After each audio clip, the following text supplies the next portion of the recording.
মানুষের নয় বুলবুল পাখির লড়াই মজল গোপীবল্লভপুর। যা দেখতে ভিড় হাজার হাজার মানুষের।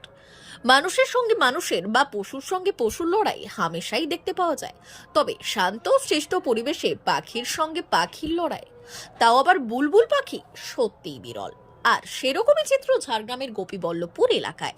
মূলত মকর সংক্রান্তি উপলক্ষে গোপীবল্লভপুরে অনুষ্ঠিত হলো প্রায় 500 বছর ধরে হয়ে আসা ঐতিহ্যবাহী বুলবুল পাখির লড়াই। প্রতি বছরের মতো এবছরও তাদের শখের প্রিয় বুলবুল পাখি নিয়ে হাজির হন মালিক পক্ষ। একাধিক জোড়ের বুলবুল পাখি নিয়ে চলে দীর্ঘ লড়াই, এবং সেই লড়াই যথেষ্ট শক্তিশালী এবং ভয়ঙ্কর। আর সেই লড়াই তাড়িয়ে তাড়িয়ে উপভোগ করে স্থানীয় মানুষজন।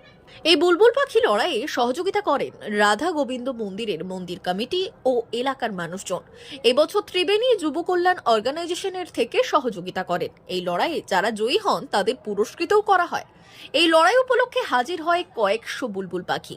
আমরা ছোট থেকে শুনে আসছি, দাদু বাবা কাকু যেটা সবাই বলে আসছে বিভিন্ন সময়, অনেক আগের থেকে প্রায় 500 বছর ধরে এই বুলবুল লড়াই চলে আসছে। এটা আসে বিভিন্ন জায়গা থেকে, যেমন ঝাড়খণ্ড, উড়িষ্যা এবং ওয়েস্টবেঙ্গল, 3 রাজ্য থেকে প্রায় এই বুলবুল লড়াইতে সামিল হন। এতে পুরস্কৃত হয় অনেক লোককে, প্রায় 6 থেকে 7 জনকে এখানে পুরস্কৃত করা হয়। D news, Gopiballavpur.